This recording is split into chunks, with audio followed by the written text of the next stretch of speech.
ขอเรียนเชิญ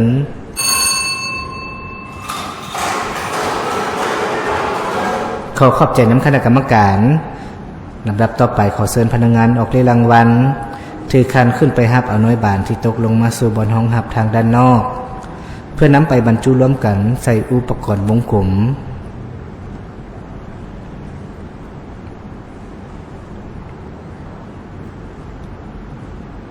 หน่วยที่1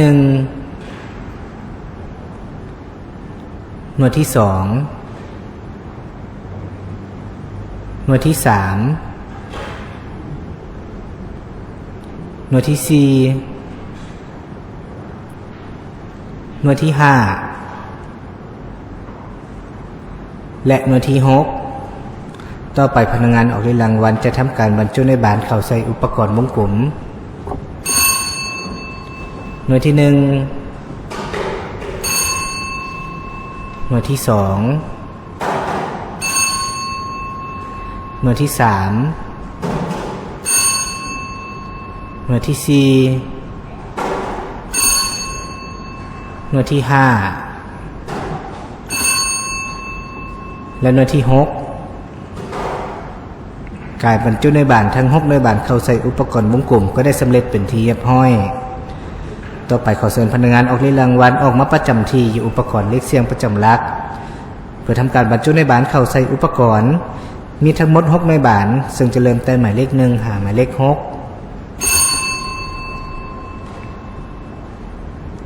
หน่วยที่1หมายเลข1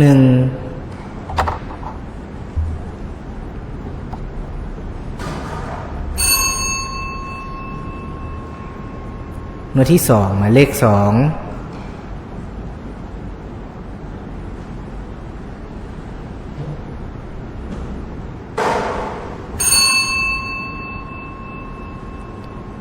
หน่วยที่3หมายเลข3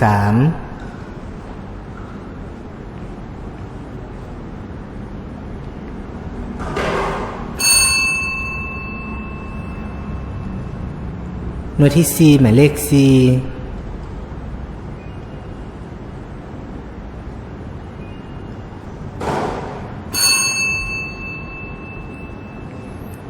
หน่วยที่5หมายเลข5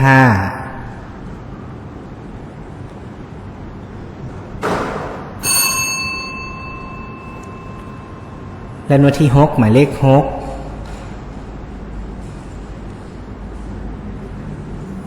การบรรจุในบานหมายเลขเสียงประจำหลักเข้าใส่อุปกรณ์ก็ได้สำเร็จเป็นที่เรียบร้อยในโอกาสต่อไปขอเรียนเชิญคณะกรรมการผู้ต่างหน้าจากห้องว่าการสภาแห่งชาติได้ให้เกียรติประจำหน้าที่อยู่อุปกรณ์เลขเสียงประจำหลักนำพนักงานออกเลขรางวัล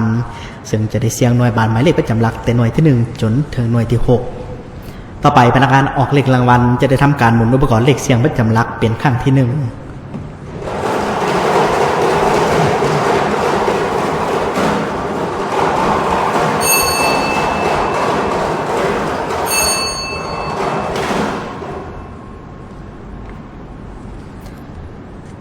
หน่วยบานหมายเลขเสียงประจำหลักครั้งที่1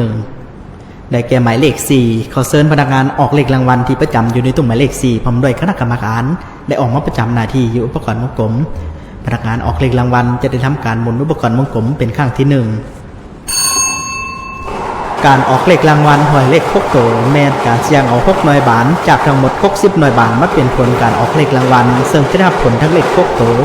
เลข5ตัวเลข4ตัวเลข3ตัวเลข2ตัวและเลข1ตัวท้ายขอขอบใจน้ำคณะกรรมการขอให้พนักงานออกเลขรางวัลได้จับเอาหน่วยบานและนำไปวางไว้อยู่บนรองหับอยู่ที่ตำแหน่งหลักห้อย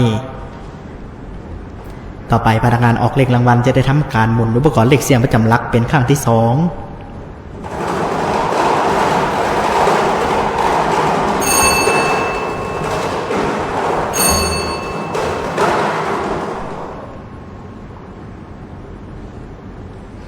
หน่วยบานหมายเลขเสียงประจำหลักครั้งที่2ได้แก่หมายเลข5ขอเชิญพนักงานออกเลขรางวัลที่ประจำอยู่ในตู้หมายเลข5พร้อมด้วยคณะกรรมการได้ออกมาประจำหน้าที่อยู่อุปกรณ์วงกลมพนักงานออกเลขรางวัลจะได้ทำการหมุนอุปกรณ์วงกลมเป็นครั้งที่2เงื่อนไขในการรับเงินรางวัลหวยปริศนาใบหวยที่ถูกรางวัลต้องอยู่ในสภาพปกติ บ่มีรอยลึกขีดขาดเปื้อนบ่ปลอมแปลงตัวเลขใดๆและต้องอยู่ในระยะเวลาที่กำหนดไว้ตามระเบียบการ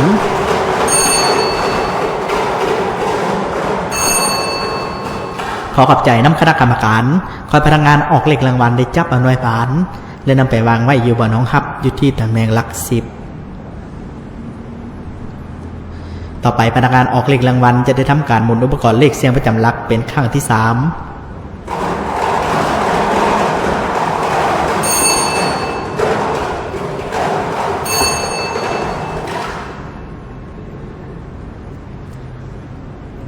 หน่วยบานหมายเลขเสียงประจำหลักครั้งที่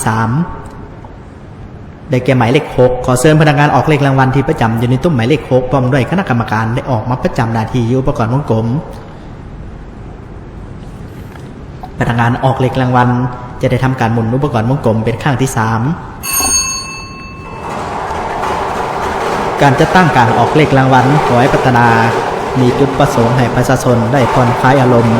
ในการเสี่ยงโชคเสี่ยงรางวัลด้วยความสมัครใจเท่านั้น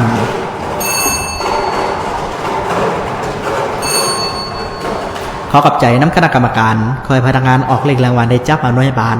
และนำไปวางไว้อยู่บนห้องฮับอยู่ที่ตำแหน่งหลักหน่วยต่อไปพนักงานออกเลขรางวัลจะได้ทำการหมุนอุปกรณ์เลขเสียงประจำหลักเป็นครั้งที่4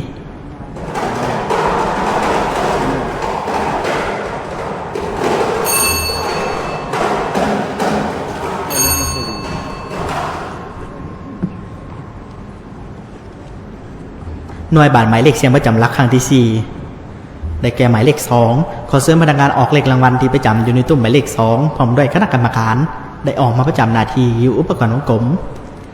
พนักงานออกเลขรางวัลจะได้ทำการหมุนอุปกรณ์วงกลมเป็นครั้งที่4การดำเนินธุรกิจหวยพัฒนาก็ยังเพื่อเปลี่ยนการระดมทุนจากสังคมสร้างรายรับของงบประมาณของรัฐเพียงคู่กับการประกอบส่วนช่วยเหลือสังคมและเป็นการจำกัดการพนันต่างๆที่บ่ถูกต้องตามระเบียบกฎหมายขอขอบใจน้ำคณะกรรมการคอยพนักงานออกเลขรางวัลได้จับมาหน่วยบานและนำไปวางไว้อยู่บนห้องฮับอยู่ที่ตำแหน่งหลักหมื่นต่อไปพนักงานออกเลขรางวัลจะได้ทำการหมุนอุปกรณ์เลขเสียงประจำหลักเป็นครั้งที่5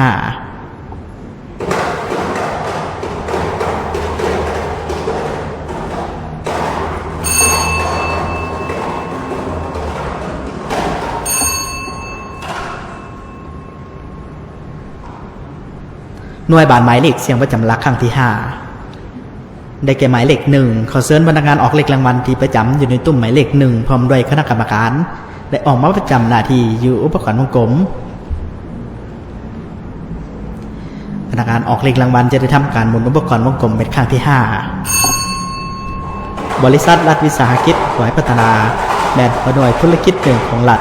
ซึ่งมีพลบทบาทในการเคลื่อนไหวพิมพ์จำหน่ายใบหวยพัฒนาตัวประเภทด้วยการนำใส่หลายภาคส่วนเศรษฐกิจเข้าร่วม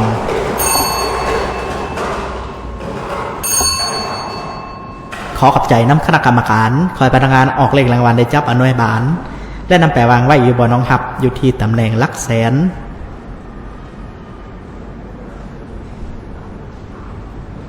และต่อไปขอเชิญคณะกรรมการได้เสียงหน่วยบานหมายเลขประจำหลักเป็นครั้งที่6ซึ่งเป็นครั้งสุดท้ายขอเชิญขอขอบใจน้ำคณะกรรมการและหน่วยบานหมายเลขประจำหลักครั้งที่6ได้แก่หมายเลข3ขอเชิญพนักงานออกเลขรางวัลที่ประจำอยู่ในตุ้มหมายเลข3พร้อมด้วยคณะกรรมการได้ออกมาประจำหน้าที่อยู่อุปกรณ์วงกลมในโอกาสต่อไปขอเรียนเชิญคณะกรรมการได้ยอขันยกเพื่อเฮ็ดให้หน่วยบานได้ตกลงมาสู่บนห้องฮับทางด้านนอกเป็นครั้งสุดท้ายขอเรียนเชิญ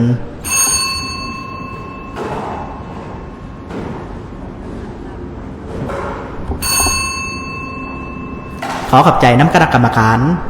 คอยพนักงานออกเลขรางวัลได้จับเอาหน่วยบานและนำไปวางไว้อยู่บนห้องฮับอยู่ที่ตำแหน่งหลักพัน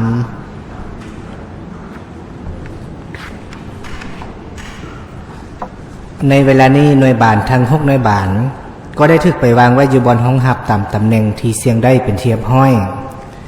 ต่อไปขอให้พนักงานออกเลขรางวัลจับเอาหน่วยบานและทำการไขหน่วยบานเพื่อเสนอผลการออกเลขรางวัลอย่างเป็นทางการ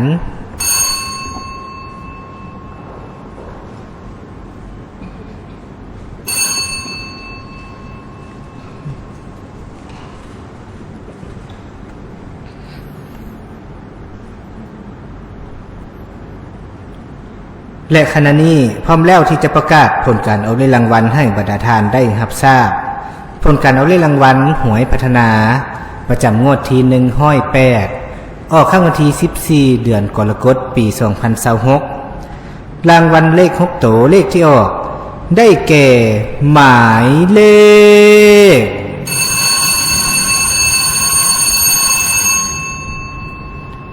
3315346เลข5โตได้แก่หมายเลข31546เลข4โตได้แก่หมายเลข1546เลข3โตได้แก่หมายเลข546เลข2โตได้แก่หมายเลข46เลข1ตัวท้ายได้แก่หมายเลข6หมายเลข6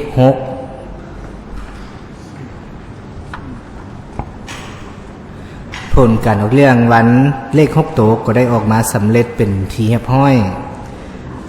ต่อไปมันจะได้ทวนคืนผลการออกเลขรางวัลทั้งหมดให้บรรดาท่านได้รับทราบอีกครั้งผลการออกเลขรางวัลหวยพัฒนาประจำงวดที่108ออกข้างวันที่14เดือนกรกฎาคมปี2026เลข6โตได้แก่หมายเลข331546เลข5โตได้แก่หมายเลข31546เลข4โตได้แก่หมายเลข1546เลข3โตได้แก่หมายเลขเจ้าท่านผู้ชมขณะนี้ท่านกำลังที่ตามรับชมการถ่ายทอดสดผลการออกเลขรางวัลหวยพัฒนาประจำงวดที่108ในมื้อนี้รัฐบาลจะทวนคืนให้บรรดาท่านได้รับทราบตึมอีกครั้งหนึ่งกับผลการออกเลขรางวัลหวยพัฒนาในเลขเสียง6โตหมายเลขที่ออกเลขแก่หมายเลข331546เลขเสียง5โตหมายเลขที่ออกเลขแก่หมายเลข31546เลขเสียง4โตหมายเลขที่ออกเลขแก่หมายเลข1546เลขเสียง3โตหมายเลขที่ออกเลขแก่หมายเลข546เลขเสียง2โตหมายเลขที่ออกเลขแก่หมายเลข